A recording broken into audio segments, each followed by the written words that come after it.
Steve, you and I jumped into Yellowbird Games' upcoming title, Eternal Strands, and dude, I've been having a blast. For me, I'm jumping in real quick.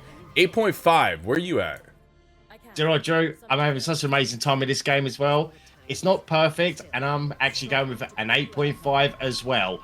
I do love the art style. I love the way the story is going, like a band of misfits that's going back to an area called the Enclave, which is now dormant after a big war, and it's protected by a magical force field, and your quest is to sneak in there and find the artifacts and find out what's going on. And I'm loving the characters you have with this game as well. No, absolutely. Here's the best part for me. I think this is so well done by Yellowbird Games. I think it's so smart. The intro and how they set up each and every individual character, and how well, by the time you get that splash screen, Eternal Strands.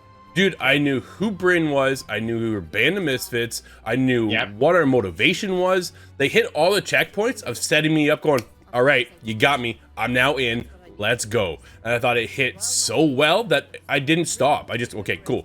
Let's keep going. Like, where am I going next? And then you get into this one map, leads to another map, and it leads to another map. And they're decent sizes. I was starting to get familiar of where, okay, I'm over here now. Okay, cool. And now I got to go this way. I want to go this way. You get a little lost. It's a little tricky to get into. But the discovery of the world, going out, looting up, talking to each individual character. Dude, every time I go back to my camp, someone's got something to say, right? Yeah. And you can skip it if you want. There's just like a little dialogue bubble saying, hey, someone's got something for you. Everything's voice acted and perfect. Yes. Incredible. I wasn't reading anything once if I didn't want to, kind of thing, right? Everybody's so well done. I think Brynn is a cool character, and the rest of her crew is well done as well, right? Like, they all have their own lines, their own personalities. Each individual character stands out and going, all right, cool, there's Arya. I know what she's about. I know what she's doing. I get why she's here. She's kind of the leader, and you then take the point of going out to then discover everything else and bring it all back. The loot system is very cool. I would have liked to been able to chop down a tree, just because I'm in that survival kind of game mode that I like to go out, chop a tree down. But instead, you open up crates, you bust other things. This is how you get your material, bring it back. I had to. Okay, so here's the big thing. You run into these giants called the arcs, I believe it's called the arcs, right? And then to take them out is very, very tricky at times. And then I ran into essentially what is a dragon. They call it a drake.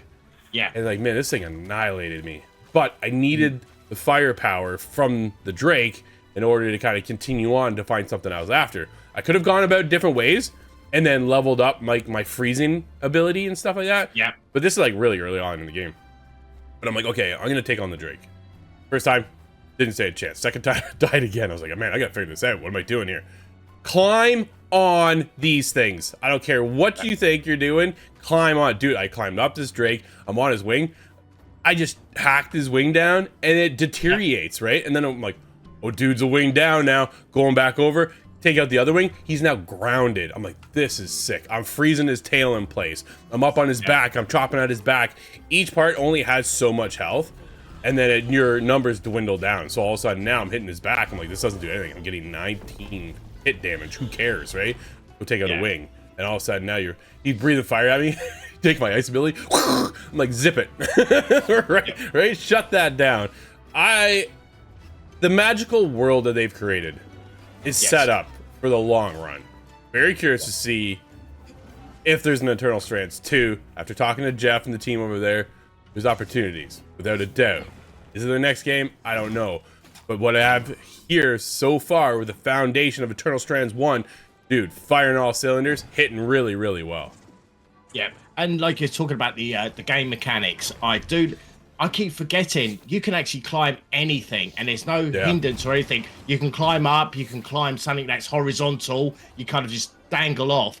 I do love that mechanic, and I did forget about it a lot of times, like when I'm climbing up walls just to escape from the enemy. But the issue, there's a couple of issues I had. One was climbing down. It's fair enough climbing up. You just go up to the wall and just push up, and he climbs. But there's no like hanging off a ledge or anything like that. It's kind of, if you do something like that, you fall, and then it does take a lot of your health. The other mechanic I was not over keen on, it was the combat, because this is very heavily combat based as well.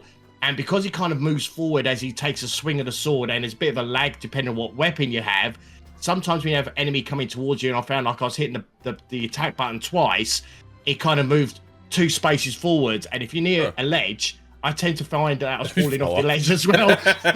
And I could die that way or lose a big health on that front. Sure. But the overall combat I do love as well. It is so cool.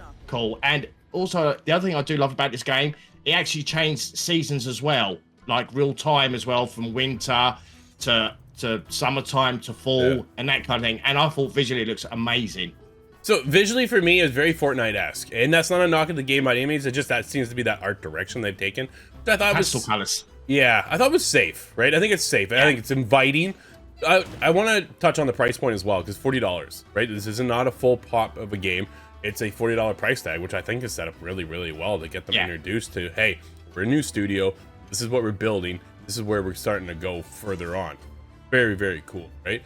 So I like the price point itself. The combat for me was a bit of hit or miss, right? I'm using the heavy sword now. I was using the shield and the sword. The bow and arrow for me just doesn't click. Like it's just the wind up, the downtime, the strafing doesn't quite feel the way I want it to. I want to be able to hold left trigger and then fire with right trigger. And it's not how it works. You either use right bumper or right trigger, because I got this other ability now too with it, right? Like there's so many other things. Speaking of abilities, let's get into some of these abilities because they're absolutely cool, because they build off of each other is the biggest thing, right?